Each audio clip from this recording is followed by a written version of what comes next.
Hi, everyone. Welcome to this Breathe call. I'm so glad that you could join us today. I think you are going to love this conversation that I get to have with Judge Ginger Lerner-Wren, and I'll introduce her to you in just a moment. But listen, if you have any technical problems as we're going through this call today, just go to the chat and my team will be there ready to help you and hopefully resolve any issues that you might have. So today we want to talk particularly about the mental health courts that are available around the country for your children that might have encountered some kind of a legal problem due to their mental illness. I can't think of anything much worse than, I mean, it's bad enough to have your child have a serious mental illness, but if that mental illness also leads them into a way where they encounter the police or legal system, or they're arrested, it can just start this whole cycle of it's just so hard to know what to do, and it can feel like your kid just gets lost in that system. So we want to talk today about that, and there's a lot of heartbreak involved. In fact, we're going to start with another Breathe mom. I want you to hear from my friend Dee Eastman, who is living this out right now as we speak. This terrible cycle of relative stability to crisis to destabilization of her son, of substance abuse or a misdemeanor crime, and then arrest, and then jail, and it's just been this cycle. And you're going to hear from Dee, and it's heartbreaking. And some of you know this story way too well. And so after you listen to her, we'll come back and I'll tell you about the judge who's going to be with us today. But listen to Dee's story. Well, this is a hard story to tell. It's a story filled, oh my gosh, with trauma and grief and loss. I knew I wasn't going to make it through without crying. I didn't think I would start so early. But I just want to say it's also a story that is in process, and it doesn't finish with a happily ever after ending. I'm a mom. I've been married for almost 40 years. We'll celebrate our anniversary this summer. And I have 5 beautiful adult children. Josh is our oldest, and he's a beautiful young man, but also struggles with a profound mental illness that he has battled with for decades. The reason I'm sharing today is in hopes of being part of my own healing on my journey. And it's my prayer that it could be part of your healing too, by simply being a reminder that we are not alone on this journey, that you are not alone in your story of grief and loss, and that there is support found by sharing our lives with one another, one day, one step, one messy moment at a time. Josh's battle with his mental health began in his teen years. We, like you, tried every imaginable doctor, test, treatment, residential program, and hospital interventions. And although some of these things worked for months, maybe our biggest one worked for like 6 months at a time, nothing really held long-term to alleviate his mental health challenge. And with time in his late teens, he chose not to get any treatment on his own. In his early 20s, he began to self-medicate. And the addition of having drugs with his already fragile brain chemistry brought a cycle of relative stability to a drug relapse to a crisis with an induced psychosis, and then with months of relapse, and then an ultimate arrest. We have been through that cycle, relative stability, him interacting with the family, at some point having a drug relapse, and then because of that, an induced psychosis.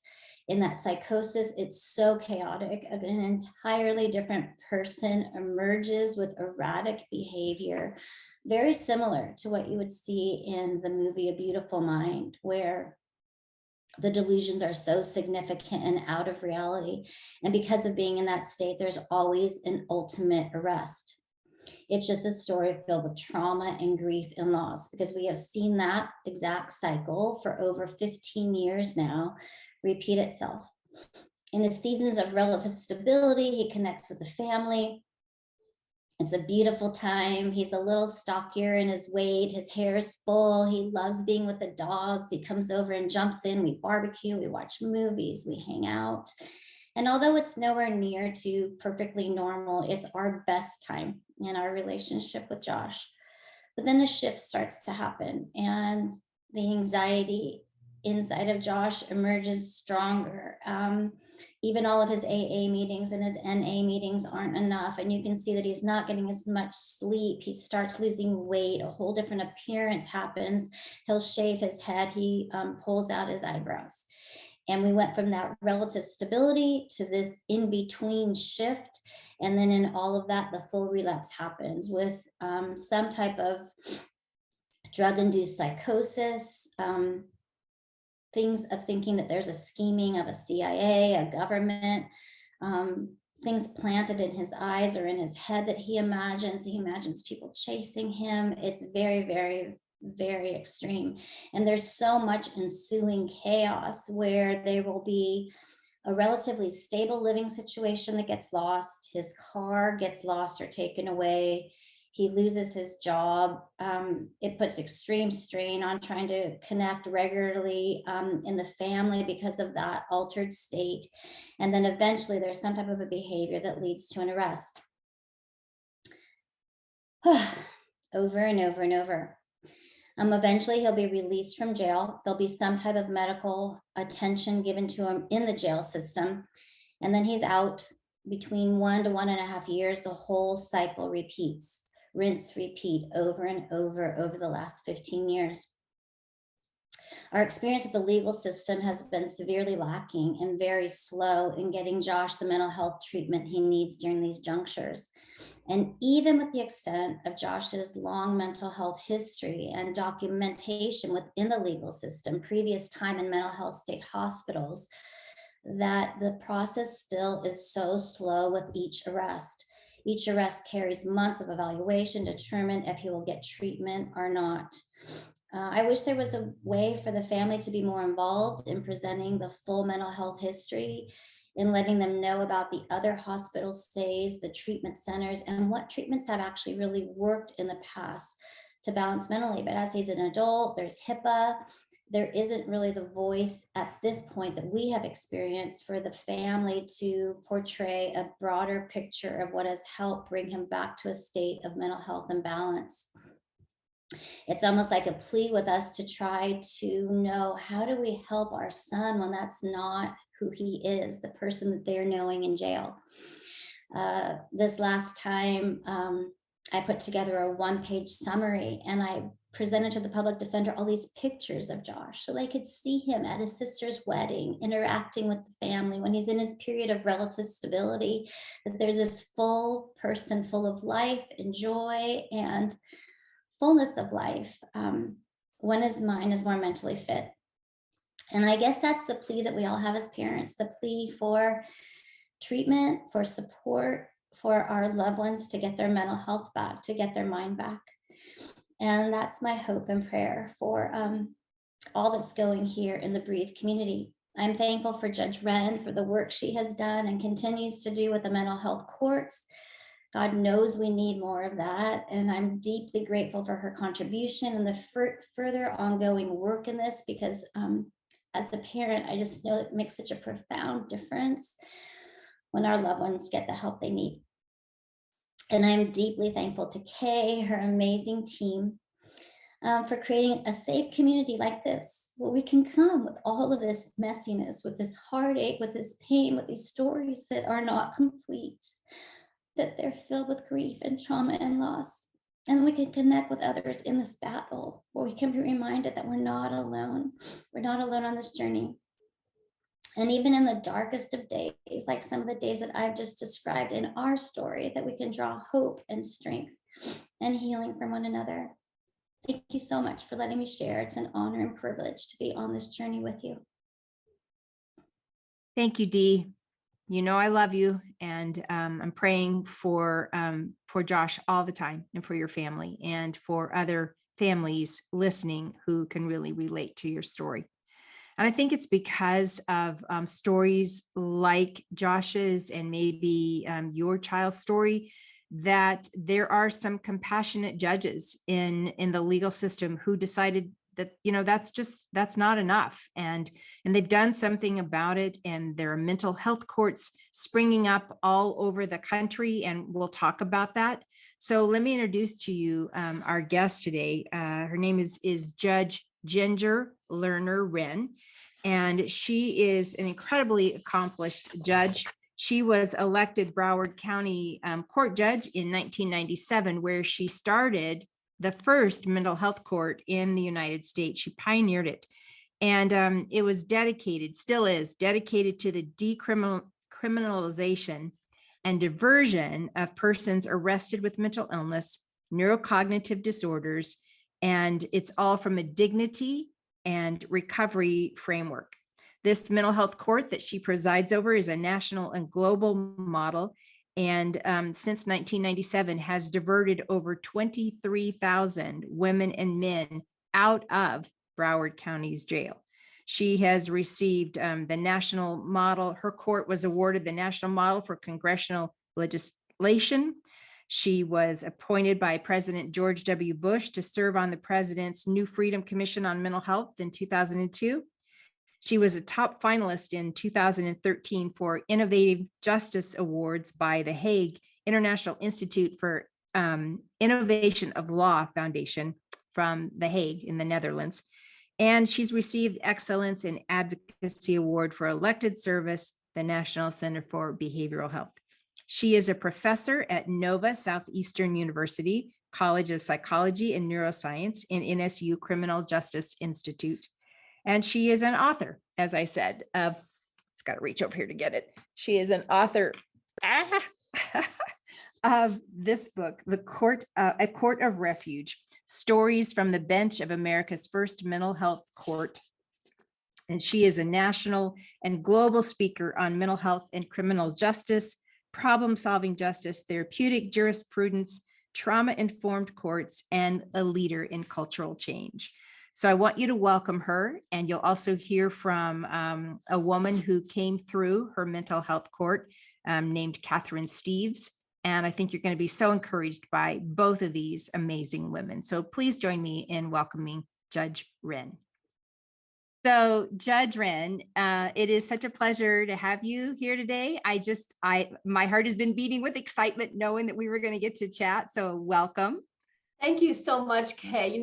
It's really been a while, and I'm so excited to see you. And I just can't think of a more important time, nor a more important subject matter than we're talking about today. Oh, I totally agree. That's been part of my excitement, not just to talk to you because you're my friend, but also just because of what we're talking about. The last time we did a webcast together, it was about 3 to 4 years ago.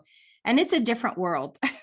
The world is not the same as it was, when you and I talked then. And as we were talking about before we started taping, that conversation was to a wider audience. This today is for parents whose children have, mental illness, some of them very serious mental illness. And these parents, this is where they are living. Their kids are stuck in a cycle that might include the legal system. Some might be there right now. Some have come through the legal system. But believe me, these are parents who are very heavily invested in this conversation. So I'm just so grateful that you can share, what you've learned and what you're doing. But this little microcosm of people today represent that's like 8.4 million caregivers, of people with emotional or mental illness. So we've got a little cohort today of parents who want to know. So just to make the audience familiar with you, just tell us, I've already given your bio and all your wonderful accomplishments, but just, a little bit about who you are, what you do, and then we'll dive in. Sure. So I am a county court criminal judge, and I'm coming to you, obviously not from my courtroom, but from my living room in Fort Lauderdale, Florida. And I have now been on the bench. It's shocking to me, but I'm starting almost my 26th year. And, when I was a young lawyer, I came to the bench with some very, very unusual work experience. I was a young lawyer, and I just very swiftly, it took me a bit, Kay, to find my fit. And I finally got a break working in what I really wanted to do. And that's really, to help people to get into the community, to do civil rights work somehow, and really be, if you will, more of a leader servant. And finally, I got a break when I was in my early 30s, and I was asked to oversee our public guardianship office under the probate courts for Broward County. And in that role, I was responsible for the health, safety, welfare for indigent adults with no families that had been deemed incapacitated by the courts for various reasons, either because of, advanced age or mental illness, etc.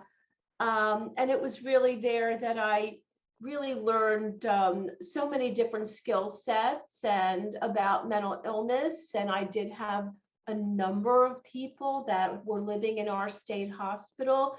Before I knew it, I was now asked to join a federal class action over the state hospital, where I literally had to practically live there and represent my clients during the consent decree, like a settlement type of process.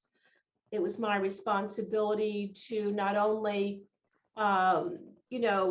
follow these individuals with what was their needs in this institution, but follow them as they were getting discharged into the community. And I think we're going to talk about this, but this wasn't essentially a deinstitutionalization lawsuit. And Florida, being the third largest state, one of the lowest funded states for mental health in the US, no Medicaid expansion, we get approximately still maybe around $43 per capita per person. We are always in crisis. We live in crisis in terms of mental health services and resources. And, I got to the point where it was time to leave. I ran for judge. And my greatest wish was I can use all of my training, all of the expertise and knowledge that I gathered through my prior positions and apply them in the judgeship. And sure enough, synchronicity played its hand, and I came into our judicial system as a criminal court judge. Never did a criminal case in my life, but they had plans for me because we really needed to do something about what's known as the criminalization of people with mental illness. And sure enough, I pioneered the first mental health court in the United States. We have diverted over 23,000 people out of our jail. It's a part-time court. I do a regular traditional court docket as well. But that court model, of course, is global. There's hundreds of mental health courts in the United States and hybrid courts, both on the juvenile level and on the adult level, and we're going to talk about that. So I'm just really eager to get into, how I could help all of your, listeners and viewers in terms of staying hopeful, knowing what the new justice innovations are, and knowing, what strategies, for example, families could use. That is a great introduction. And your book, A Court of Refuge, we'll talk about as well, but it details some of that out and the history of what has happened from the beginning of that first mental health court to today. But I just want to take a step backwards for a moment. You mentioned deinstitutionalization, but I've read in your book, I've read other places that the number one providers of mental health care to Americans is the jail and prison system. And how many people with mental illness or mentally ill people are there approximately in? Approximately 400,000 as we speak. So how did we get here? behind bars, and approximately 550,000 young people with all kinds of cognitive learning disorders, mental health conditions, etc., intellectual disabilities in juvenile justice centers. So how did we get here? How did we Yeah, end up it's- with jails and prisons being the #1 provider of mental health care? Yeah, I mean, it's just such a circular history, because when we go back in the early civilization, of course, we know that mental illness and the social attitudes surrounding mental illness were just so misunderstood, and it was all about superstition and myth and fear and prejudice. And you had individuals that were jailed and tortured and even killed, over the course of the early civilization. People thought demons were possessing people that, had thought disorders and may have been delusional. But it was really around the Civil War period, when a very courageous leader stepped up, and she really was, she was a church educator and a teacher and a nurse, and that was Dorothea Dix,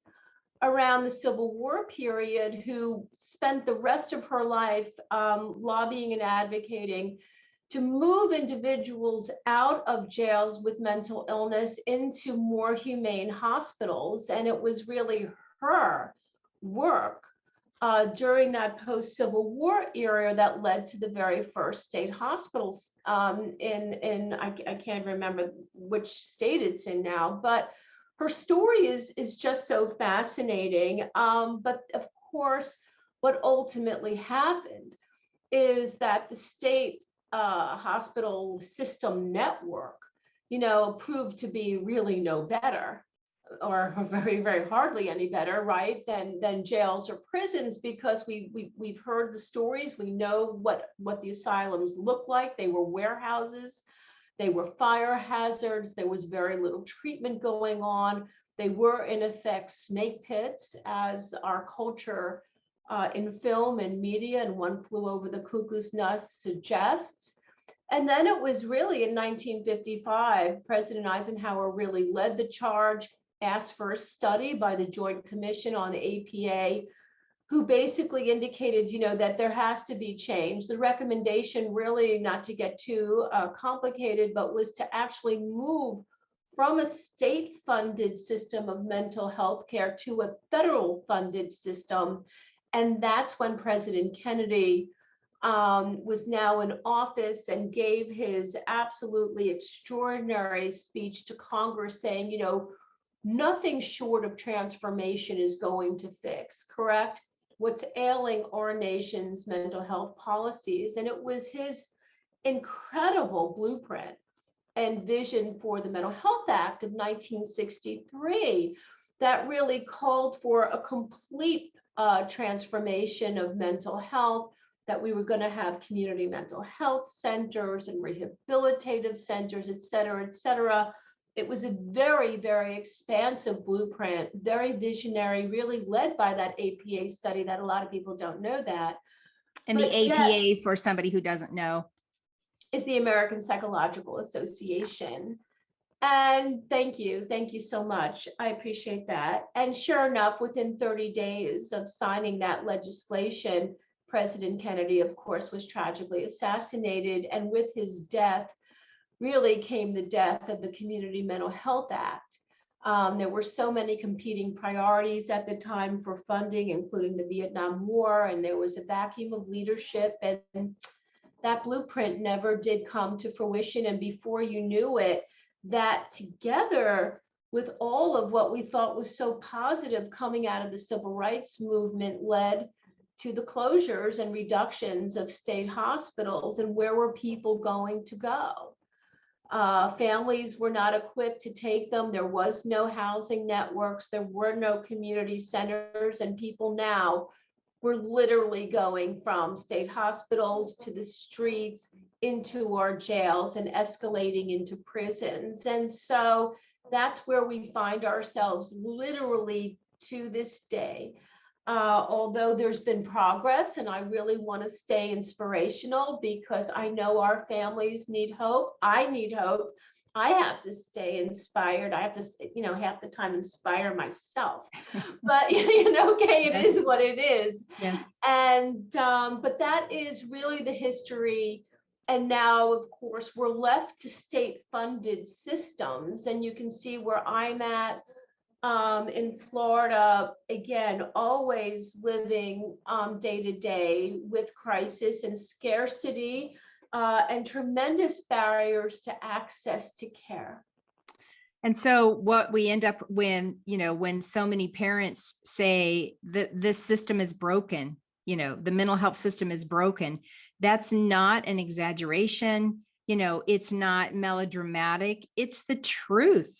It's broken. And it got particularly broken in 1963 and what happened after that. What started as a very good-hearted, as you say, a magnificent plan that was going to provide a different kind of care for people with mental illness has deteriorated into a system that is in itself feels criminal.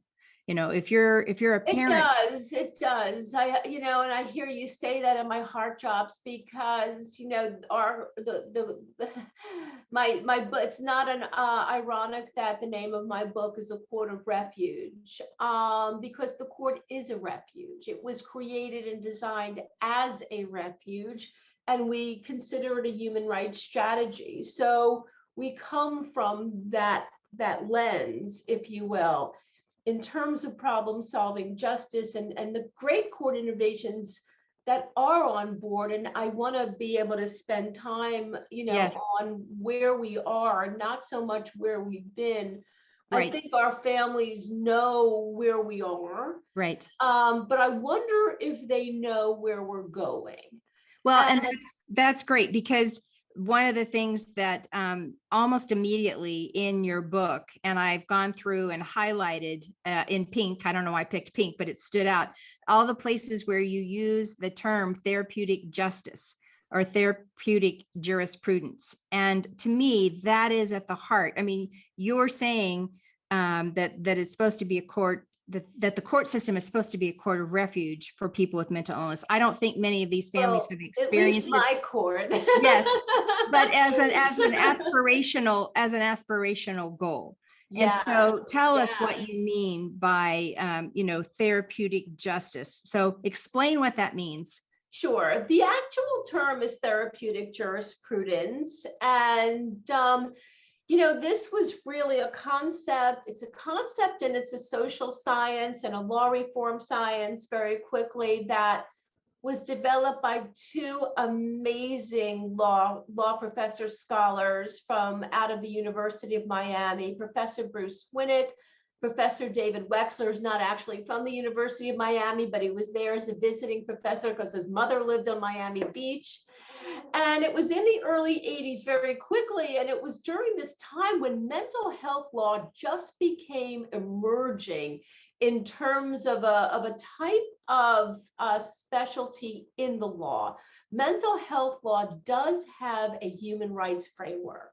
That's very important to know about because of all of the challenges and the really atrocities that goes on in terms of the loss of freedom and the lack of care and what happens to people institutionally.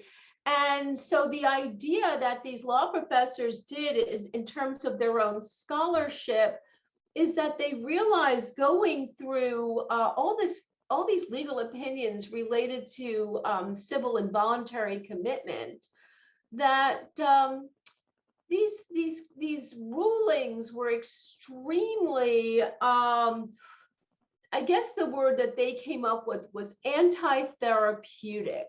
That you never heard anybody, actually any of the judges or magistrates really talking about the positions and giving voice to the people that were being subjected to what is basically forced mandatory treatment and institutionalization.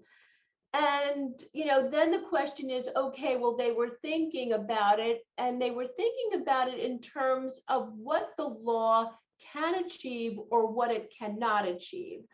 And it basically, they started, they really felt very strongly that if individuals felt that they were heard, and if people felt that they were treated fairly, then they would consider the law more therapeutic, and in that sense, be more likely than not to adhere to, understand, and agree with, or at least appreciate what the court's ruling was, because they were heard, because their feelings were validated, because they were treated with dignity, and the court had compassion and empathy. And so these principles then are, TJ in the field basically, tells us or informs us that courts and judges can act as therapeutic agents. And of course we can. We know we can. Because we've seen so much progress in terms of individuals that we've helped. Catherine's going to talk about her story in just a bit, and really represents, I think, the power not only of communities to lead change, fill gaps, right? Gaps in resources, gaps in policy, because that's exactly what we did in Broward County in 1997. It's an example of a problem-solving court like the drug courts, that the first drug court ironically began in Miami in 1989. What was the problem to be solved? The problem to be solved was Miami was the epicenter of the cocaine epidemic back in the 80s, and there was no drug treatment being offered to all of these people who were entering the criminal justice system, only ultimately to be adjudicated, go to prison, be released, still have an addiction disorder, and come right back. And it was really Janet Reno, our first US Attorney General, who was the state attorney back then in Miami-Dade, who realized we have to do something. Something has to change. This isn't working. This isn't justice. And that's how the first modern problem-solving drug court began. And now there's thousands of drug courts, and so many varieties of problem-solving courts in the United States that I could barely keep up, because we can solve vexing social problems now with some creativity, collaboration, and a great deal of leadership. Let me ask you a question there, because my son had serious mental illness and fortunately did not get involved in the legal system. So we didn't have to walk that particular aspect of it. So some of what I've learned about it has been through other people like my friend Dee that we heard at the beginning. And then from reading, but I was not familiar with the term problem-solving court. And so if you just give you gave a couple examples. One's a mental health court. One you said was, for drugs. Well, what are some other like problem-solving courts in case these parents don't even really know what else is there? Just give the types Absolutely. of problem-solving courts. I will, and it's really about changing the way courts work, and not being adverse, and not having trials, not about adjudicating or not adjudicating, but really getting to the root cause of public health problems, psychosocial problems, and creating solutions. So for example, we know we have drug courts, we have veterans courts for justice involved veterans that enter the criminal justice system. We have safe baby courts. Safe baby courts are children that are born to mothers that have opioid addictions, and we don't want them getting stuck in the foster care system. We have juvenile mental health courts. We have juvenile behavioral health courts. We have courts that are for gambling. We have courts for DW, driving while intoxicated courts. You name it, we have courts that are dedicated just to girls. So we have courts that are they're all trauma informed. they're gender focused, they're culturally relevant, and they bring in the interdisciplinary, types of disciplines and experts that we need to address the problems that we are trying to address. And so that's just a small example of problem-solving courts, but they generally start at the grassroots level. They could start at the state level, but certainly it's mostly about local areas that are realizing, well, wait a minute, we don't have money for this, we don't have policies for that, and now all of our, all of these problems are ending up on the courthouse steps. What are we going to do about it? Now we know we have a court framework that can address these vexing psychosocial problems. I love that. I didn't know that. And I was so encouraged. I think, I've watched too many TV shows where, so my largest impression of the legal system is what you see on TV or movies. And rarely do you see the problem solving courts. It's always, something very, very, it's criminal court, and it's the worst possible, circumstances and crimes. And to know that there are, if our loved one finds himself in the legal system, that it's not necessarily like it is on Chicago law or whatever, it's going to be Boston law, whatever. There are courts that are intentional in their care. So the mental health court is one of those problem solving courts. So just give us some real specifics about, particularly, I know your expertise is what you've been doing. So how does the mental health court fit into this idea of therapeutic justice, and how does it differ? I think that's such a great question, Kay, because, then the question is, well, wait a minute. We know what the goals are, right? They're diversionary, right? We're trying to get individuals out, for example, of an inappropriate system of care, that being the criminal justice system or the juvenile justice system or the jails, right? Or detention centers, correct? And into community care, right? So what's the problem? For each of these problem-solving courts, it's just so important to understand what is the real core of the problem. Well, the core of the problem for us was the criminalization. What is the problem with criminalization? The problem is we don't have access to care. Criminalization of mental illness, right? Correct. Right. So, for example, the court, began, we have such a shortfall of services. They're highly fragmented systems of care. We have just families that don't really understand what is mental illness. How do you know when you see it? What are the warning signs? On the research tells us it could take up to 10 years for families to even figure out or get a diagnosis, because they go, oh, it's a phase, it's this, it's that. They know something's wrong, but they don't know what exactly. it is. Yeah. And so, I think that from a TJ, I'm going to call it TJ, from a TJ vantage point, this is really what empowers the court.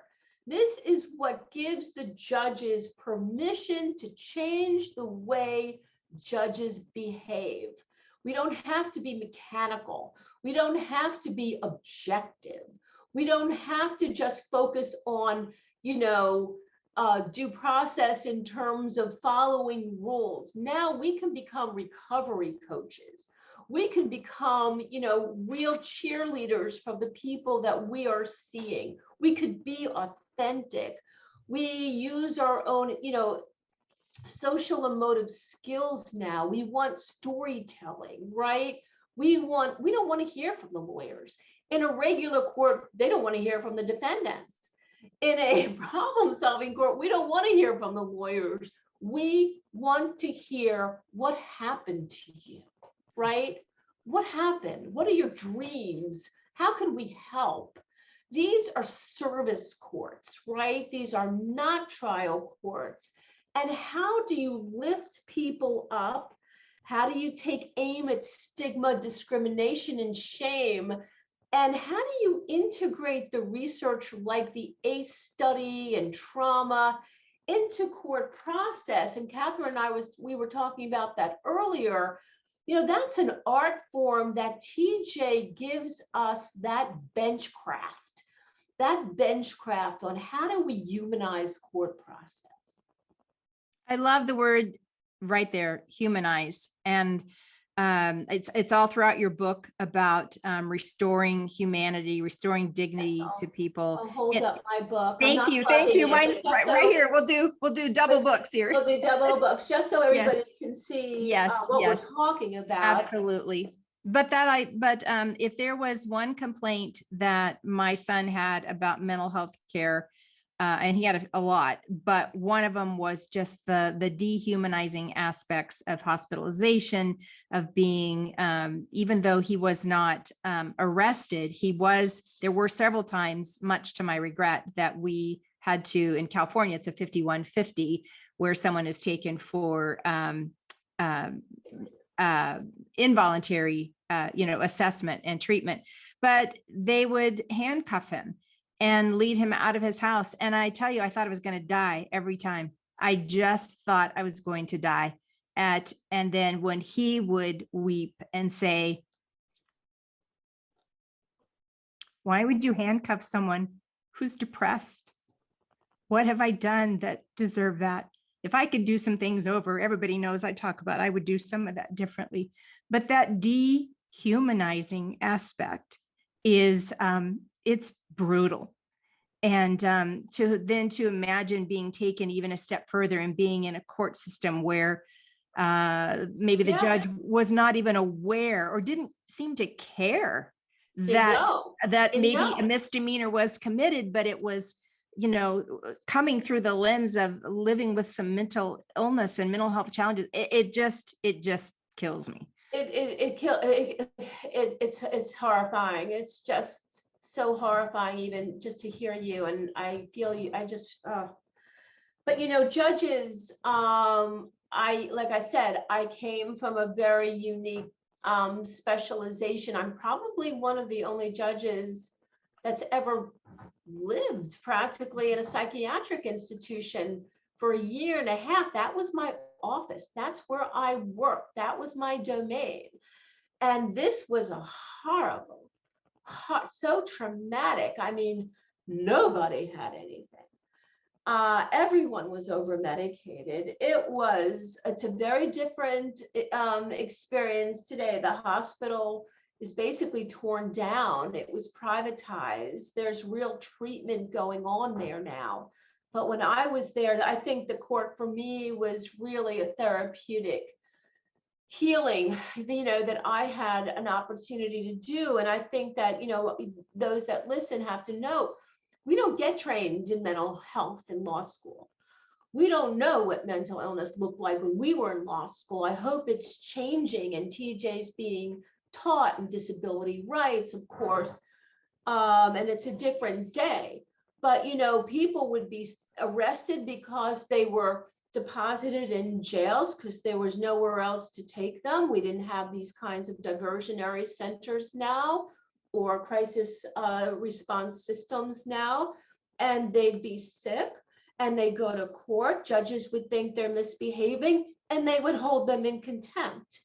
Or other judges, when I started the court, I noticed in the first few months that cases would just stop. Judges didn't know what to do. And so people were just languishing in jail on little minor misdemeanor offenses, getting trapped. Or they'd get released, come back, released, come back into jail endlessly. Yeah. I mean, I cannot think of what could be more profound in terms of suffering than a life that they were living.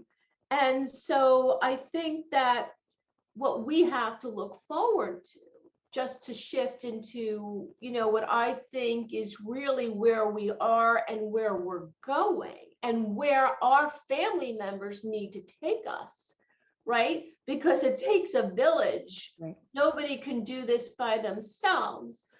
But, we're moving into much more of a trauma-informed problem-solving rehabilitative paradigm. I'm not saying we're there yet, but I'm saying we are on the move. And that means that every judge needs to understand the impact of adverse childhood experiences, of disabilities, of all kinds of disabilities, to understand you can't see.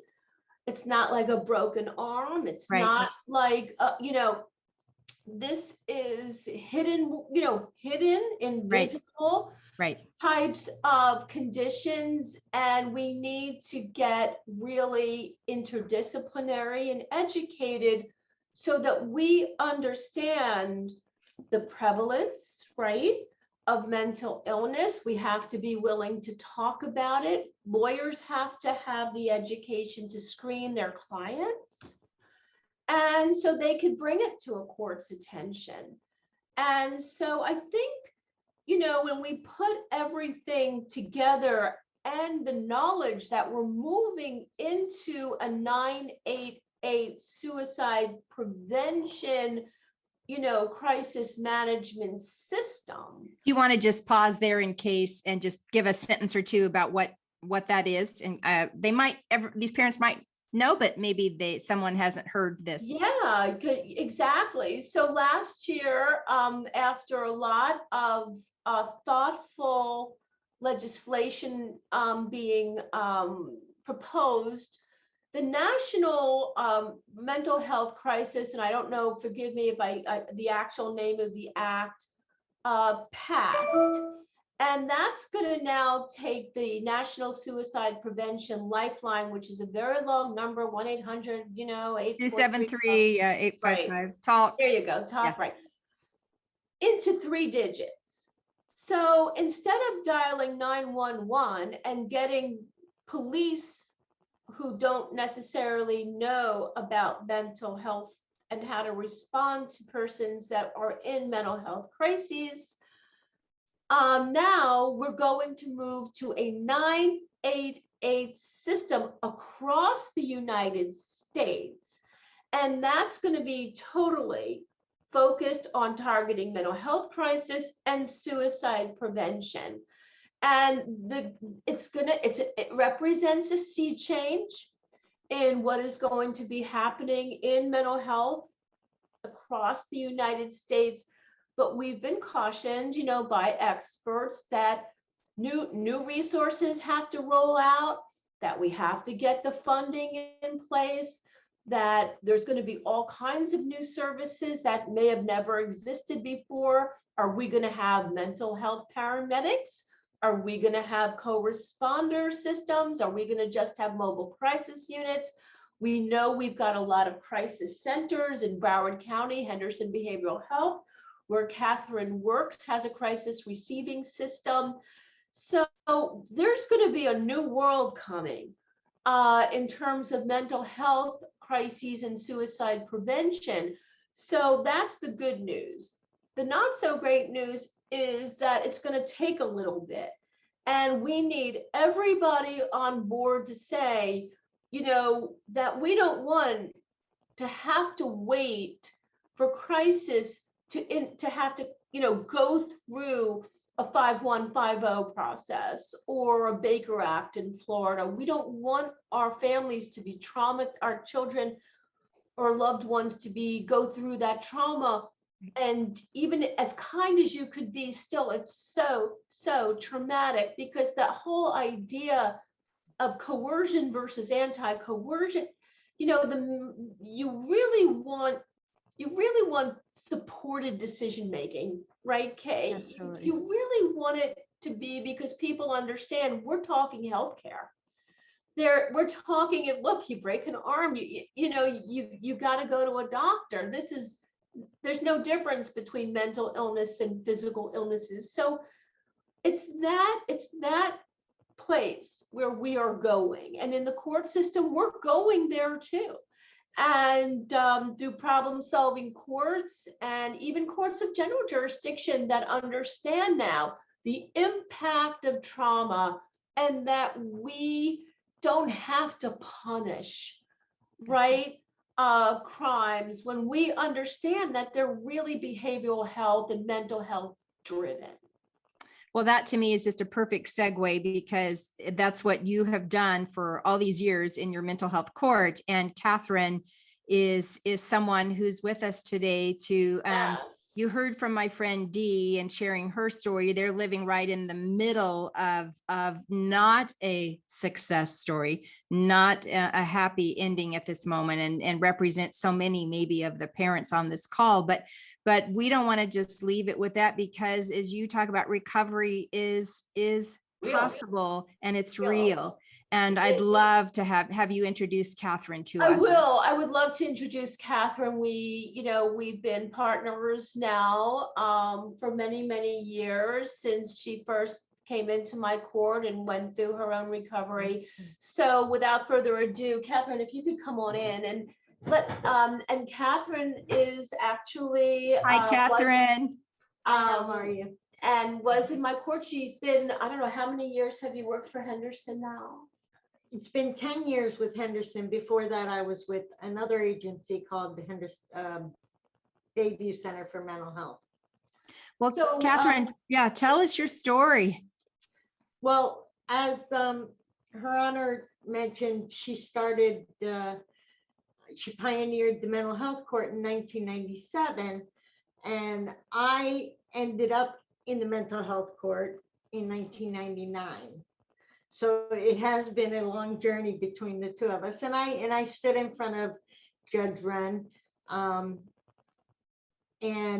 I was hopeless.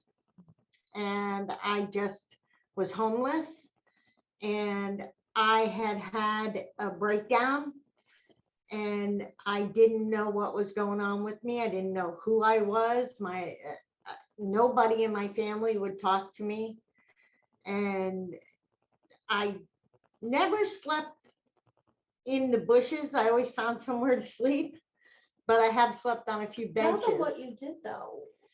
Well, when you were working and where you lived. I ran an IHOP, okay, for 15 years. And I had my own home, 5-bedroom, 2-bath, 3 children, a husband, and then we got divorced. And that was the beginning of the beginning. Mhm. Most would say that was the beginning of the end, but it was actually the beginning of my beginning. Wow. And the Broward County Mental Health Court saved my life. Mhm. I was angry. I didn't know the difference between black and white. I only believed in black and white. There was no gray in between. So therefore, I just thought I was what most people called the B word. And I was mean and aggressive and, impulsive, and I had no insight. And you were arrested. I was arrested. What were you arrested for? I stole 5 harmonicas. I don't know who steals 1 harmonica, let alone 5. Okay. So it was just something, it made me feel good. When I would steal, it would make me feel good. And I didn't know why it made me feel good. So I would steal stupid stuff, bottles of shampoo, cream rinse, stupid things. Who needs more than 1 bottle of shampoo at one time? So how did you So I ended up being on pretrial release, and I went into pretrial and I said, I don't have a place to live. I don't have nothing to do all day. I just walk around.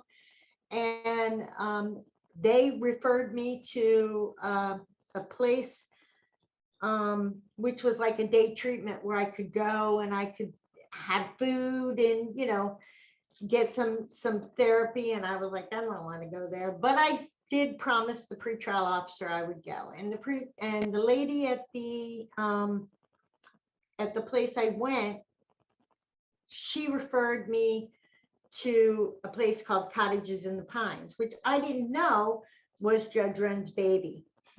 Okay. And so the director there said, But what happened in court? When you first came to court? oh, when I first came to court, they linked me with the mental health court. And that's the key, is being identified, is having the issues. And that, I had never been arrested before like that for that kind of stuff. So eventually I got to the mental health court, and, I got a case manager, and I got a place over my head. My children had been taken away from me. Okay. And that was another thing. I had told the judge in my court that I had with my children where he could go. Wasn't the right thing to do.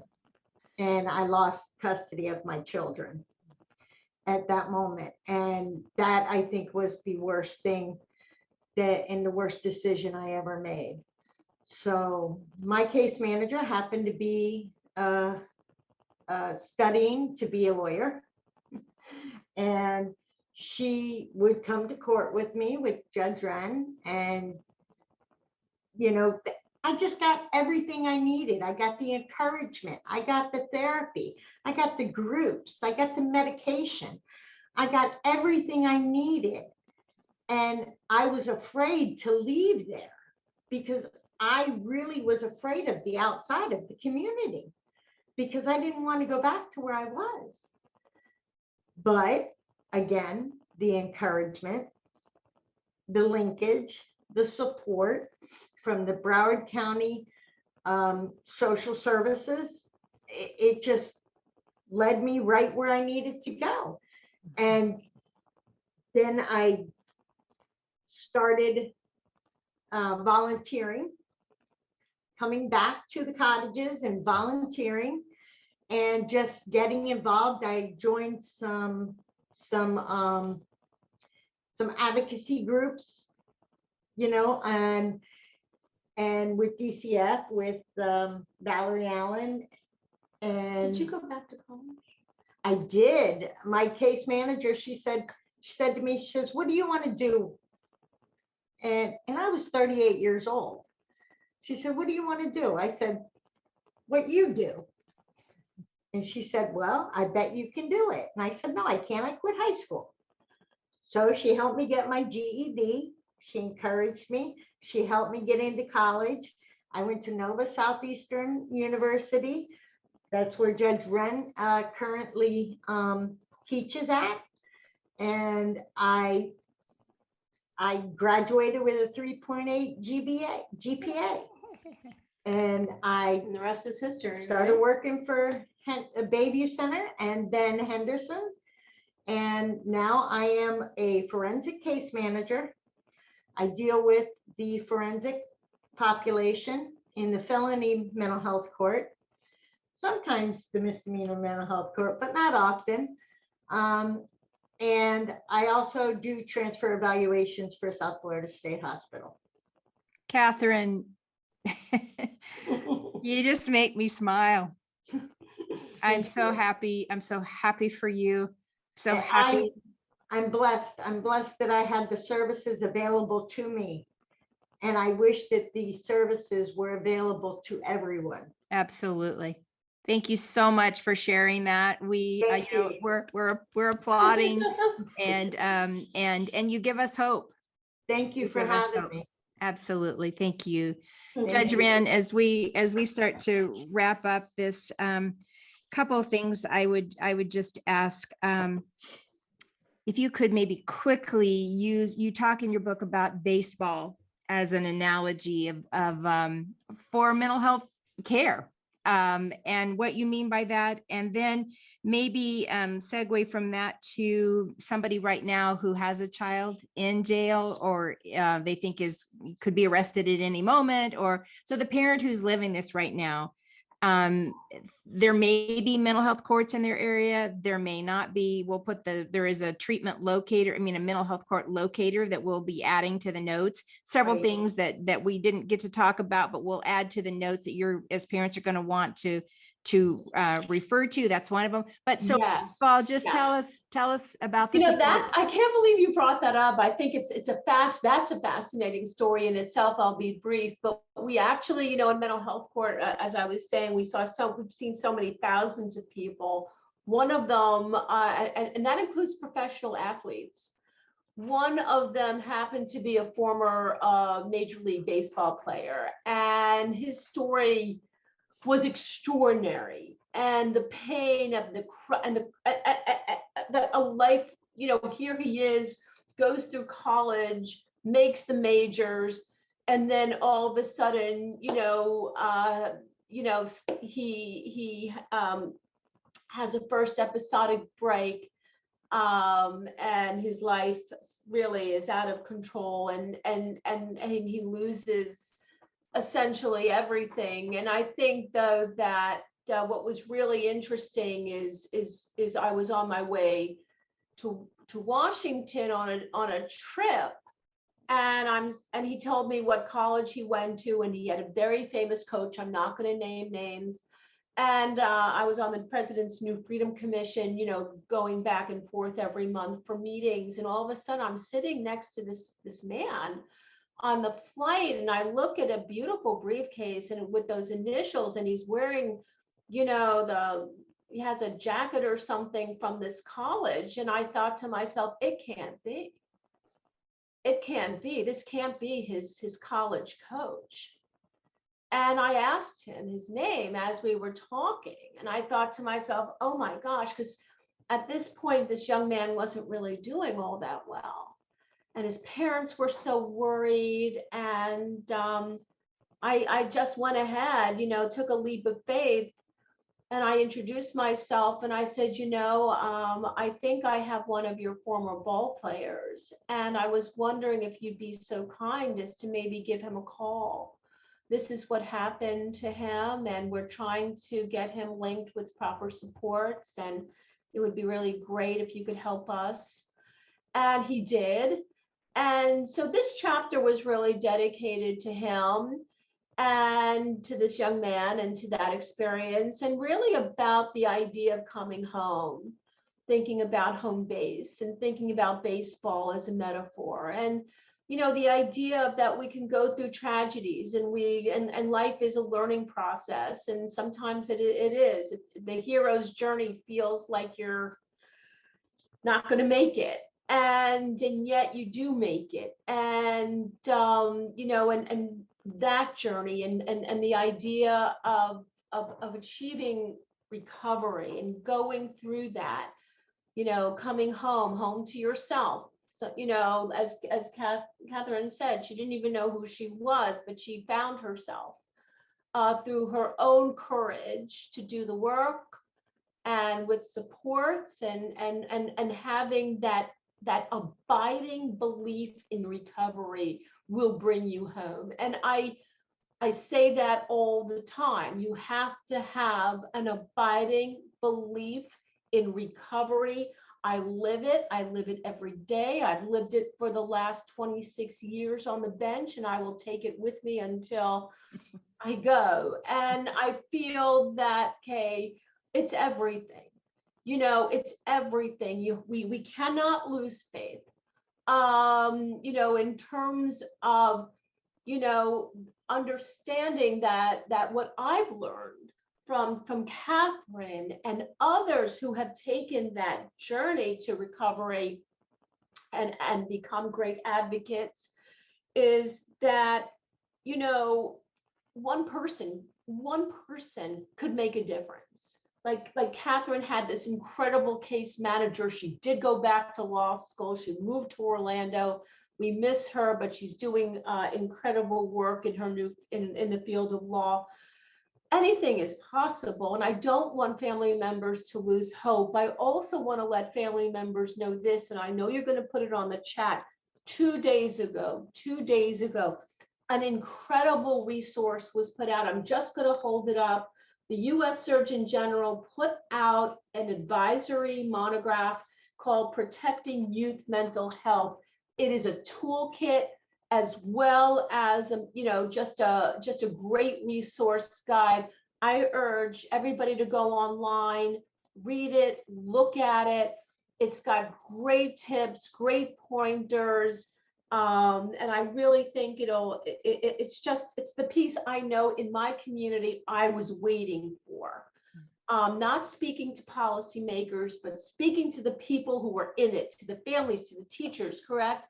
And I really love this piece. So that's what I meant about using that baseball metaphor. It's really dedicated to that young man and to the experience that we had.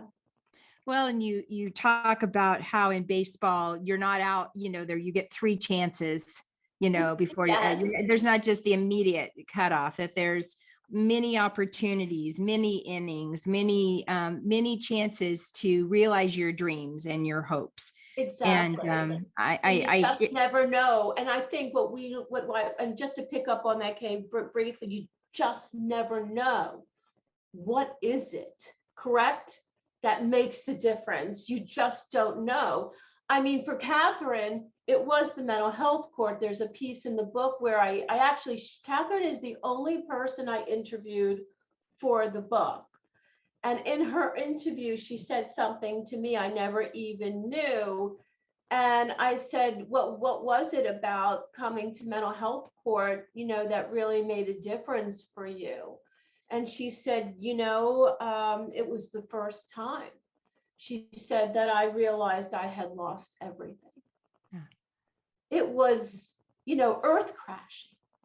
And yet so inspired, because look at her and how she, has transformed. So that is what I want your family members and your constituency to know. Never give up hope. Never. Feel safe. And right. Thanks. And Catherine said, what did Catherine say? I made her feel safe.